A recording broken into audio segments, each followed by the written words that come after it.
जय श्री राम, जय बागेश्वर धाम, जय गुरु कृपा। आज हम वाल्मीकि रामायण के अयोध्या कांड के 82वां सर्ग को हिंदी में पढ़ेंगे। जय राम रमारमणम समनम भव ताप भयाकुल पाहि जनम अब देश सुरेश रमेश विभो शरणागत मागत पाहि प्रभो। जय राम रमारमणम समनम। 82वां सर्ग हिंदी में। बुद्धिमान भरत ने उत्तम ग्रह नक्षत्रों से सुशोभित और पूर्ण चंद्रमंडल से प्रकाशित रात्रि की भांति उस सभा को देखा। वह श्रेष्ठ पुरुषों की मंडली से भरी पूरी तथा वशिष्ठ आदि श्रेष्ठ मुनियों की उपस्थिति से शोभायमान थी। उस समय यथा योगासनों पर बैठे हुए 8 पुरुषों के वस्त्रों तथा अंगरागों की प्रभा से वह उत्तम सभा अधिक दीप्तमती सी हो उठी थी। जैसे वर्षा काल व्यतीत होने पर शरद ऋतु की पूर्णिमा को पूर्ण चंद्रमंडल से अलंकृत रजनी बड़ी मनोहर दिखाई देती है, उसी प्रकार विद्वानों के समुदाय से भरी हुई वह सभा बड़ी सुंदर दिखाई देती थी। उस समय धर्म के ज्ञाता पुरोहित वशिष्ठ जी ने राजा की संपूर्ण प्रकृतियों को उपस्थित देख भरत से यह मधुर वचन कहा। तात राजा दशरथ यह धन धान से परिपूर्ण समृद्धिशालिनी पृथ्वी तुम्हें देकर स्वयं धर्म का आचरण करते हुए स्वर्गवासी हुए हैं। सत्यपूर्ण बर्ताव करने वाले श्री रामचंद्र जी ने सत्पुरुषों के धर्म का विचार करके पिता की आज्ञा का उसी प्रकार उल्लंघन नहीं किया जैसे उदित चंद्रमा अपनी चांदनी को नहीं छोड़ता है। इस प्रकार पिता और ज्येष्ठ भ्राता दोनों ने ही तुम्हें अकंटक राज्य प्रदान किया है। अतः तुम मंत्रियों को प्रसन्न रखते हुए इसका पालन करो और शीघ्र ही अपना अभिषेक करा लो, जिससे उत्तर पश्चिम दक्षिण पूर्व और अपरांत देश के निवासी राजा तथा समुद्र में जहाज़ों द्वारा व्यापार करने वाले व्यवसायी तुम्हें असंख्य रत्न प्रदान करें। यह बात सुनकर धर्मज्ञ भरत शोक में डूब गए और धर्म पालन की इच्छा से उन्होंने मन ही मन श्री राम की शरण ली। नवयुवक भरत उस भरी सभा में आंसू बहाते हुए गदगद वाणी द्वारा कलहंस के समान मधुर स्वर से विलाप करने और पुरोहित जी को उपालंब देने लगे। गुरुदेव जिन्होंने ब्रह्मचार्य का पालन किया, जो संपूर्ण विद्याओं में निष्णात हुए तथा जो सदा ही धर्म के लिए प्रयत्नशील रहते हैं, उन बुद्धिमान श्री रामचंद्र जी के राज्य का मेरे जैसा कौन मनुष्य अपहरण कर सकता है। महाराज दशरथ का कोई भी पुत्र बड़े भाई के राज्य का अपहरण कैसे कर सकता है। यह राज्य और मैं दोनों ही श्री राम के हैं, यह समझकर आपको इस सभा में धर्म संगत बात कहनी चाहिए।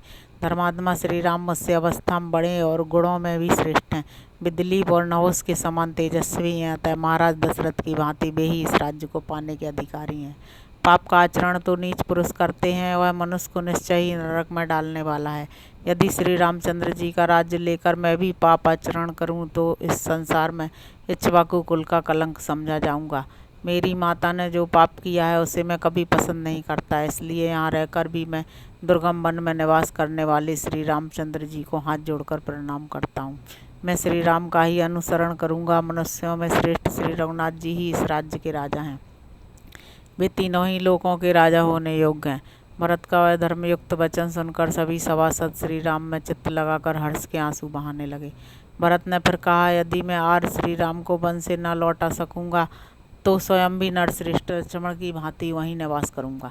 मैं आप सभी सद्गुण युक्त बर्ताव करने वाले पूजनीय श्रेष्ठ सभासदों के समक्ष श्री रामचंद्र जी को बलपूर्वक लौटा लाने के लिए सारे उपायों से चेष्टा करूँगा।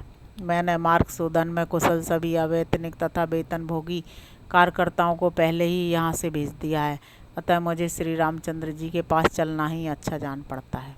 सभासदों से ऐसा कहकर भ्रातवत्सल धर्मात्मा भरत पास बैठे हुए मंत्र वेदता सुमंत्र से इस प्रकार बोले, सुमंत्र जी आप जल्दी उठकर जाइए और मेरी आज्ञा से सबको वन में चलने का आदेश सूचित कर दीजिए और सेना को भी शीघ्र ही बुला भेजिए। महात्मा भरत के ऐसा कहने पर सुमंत्र ने बड़े हर्ष के साथ सबको उनके कथन अनुसार वह प्रिय संदेश सुना दिया। श्री रामचंद्र जी को लौटा लाने के लिए भरत जाएंगे और उनके साथ जाने के लिए सेना को भी आदेश प्राप्त हुआ है।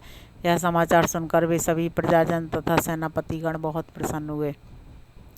तदंतर उस यात्रा का समाचार पाकर सैनिकों की सभी स्त्रियां घर घर में हर्ष से खिल उठीं और अपने पतियों को जल्दी तैयार होने के लिए प्रेरित करने लगीं। सेनापतियों ने घोड़ों, बैलगाड़ियों तथा मन के समान वेगशाली रथों सहित संपूर्ण सेना को स्त्रियों सहित यात्रा के लिए शीघ्र तैयार होने की आज्ञा दी। सेना को कुरुच के लिए उद्यत देख भरत ने गुरु के समीप ही बगल में खड़े हुए सुमंत्र से कहा, आप मेरे रथ को शीघ्र तैयार करके लाइए। भरत की उस आज्ञा को सिरोधार करके सुमंत्र बड़े हर्ष के साथ गए और उत्तम घोड़ों से जुता हुआ रथ लेकर लौट आए।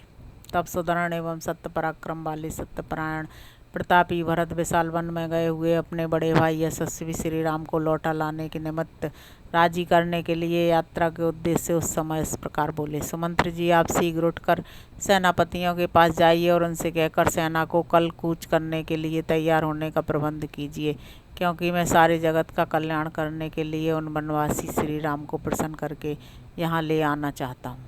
भरत की यह उत्तम आज्ञा पाकर सूतपुत्र सुमंत्र ने अपना मनोरथ सफल हुआ समझा और उन्होंने प्रजावर्ग के सभी प्रधान व्यक्तियों, सेनापतियों तथा सुहृदों को भरत का आदेश सुना दिया।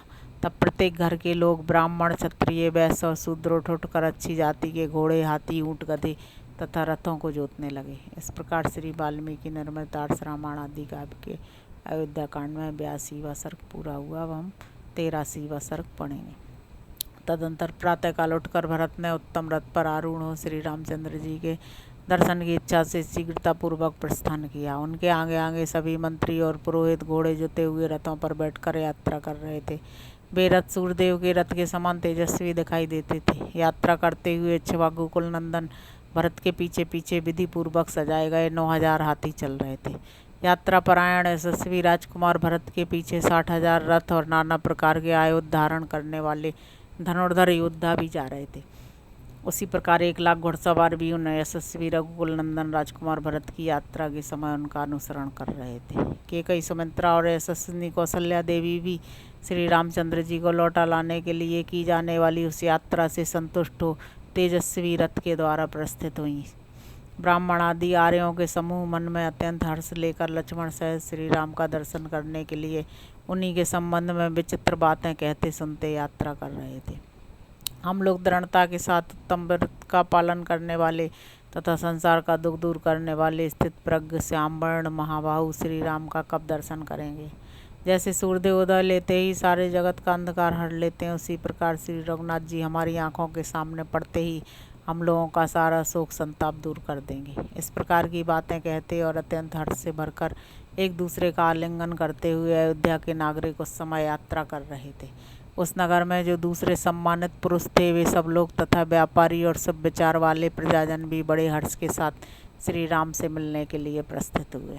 जो कोई मणिकार, अच्छे कुंभकार, सूत का ताना बाना करके वस्त्र बनाने की कला के विशेषज्ञ, शस्त्र निर्माण करके जीविका चलाने वाले, मायूरक और आरे से चंदन आदि की लकड़ी चीरने वाले, मणि मोती आदि में छेद करने वाले, रोचक, दंतकार, सुधाकार, गंधी, प्रसिद्ध सोनार, कंबल और कालीन बनाने वाले, गर्म जल से नहलाने का काम करने वाले, वैद्य, धूपक, सौंडिक, धोबी, दर्जी, गांव तथा गौशालाओं के महतों, स्त्रियों सहित नट, केवट तथा समाहित चित्त, सदाचारी, वेद वेत्ता, सहस्त्रों ब्राह्मण बैलगाड़ियों पर चढ़कर वन की यात्रा करने वाले भरत के पीछे पीछे गए। सबके वेश सुंदर थे, सबने शुद्ध वस्त्र धारण कर रखे थे तथा सबके अंगों में तांबे के समान लाल रंग का अंगराग लगा था।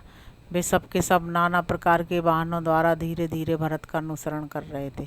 हर्ष और आनंद में भरी हुई वह सेना भाई को बुलाने के लिए प्रस्थित हुए कैकेयी कुमार भ्रातवत्सल भरत के पीछे पीछे चलने लगी। इस प्रकार रथपाल की घोड़े और हाथियों के द्वारा बहुत दूर तक का मार्ग तय कर लेने के बाद वे सब लोग श्रृंगवेरपुर में गंगा जी के तट पर जा पहुँचे, जहाँ श्री रामचंद्र जी का सखा वीर निषाद राजगोह सावधानी के साथ उस देश की रक्षा करता हुआ अपने भाई बंधुओं के साथ निवास करता था। चक्रवाकों से अलंकृत गंगा तट पर पहुंचकर भरत का अनुसरण करने वाली वह सेना ठहर गई। पुण्य सलीला भागीरथी का दर्शन करके अपनी उस सेना को शिथिल हुई देख बातचीत करने की कला में कुशल भरत ने समस्त सचिवों से कहा, आप लोग मेरे सैनिकों को उनकी इच्छा के अनुसार यहाँ सब और ठहरा दीजिए।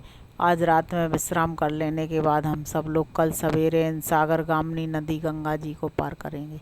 यहाँ ठहरने का एक और प्रयोजन है, मैं चाहता हूँ कि गंगा जी में उतरकर स्वर्गीय महाराज के पारलौकिक कल्याण के लिए जलांजलि दे दूँ। उनके इस प्रकार कहने पर सभी मंत्रियों ने तथास्तु कहकर उनकी आज्ञा स्वीकार की और समस्त सैनिकों को उनकी इच्छा के अनुसार भिन्न भिन्न स्थानों पर ठहरा दिया। महानदी गंगा के तट पर खेमे आदि से सुशोभित होने वाली उस सेना को व्यवस्था पूर्वक ठहरा कर भरत ने महात्मा श्री राम के लौटने के विषय में विचार करते हुए उस समय वहीं निवास किया। इस प्रकार श्री वाल्मीकि निर्मित 8 रामायण आदि काव्य के अयोध्या कांड में 83वां सर्ग पूरा हुआ। जय श्री राम, जय बागेश्वर धाम, जय गुरु कृपा।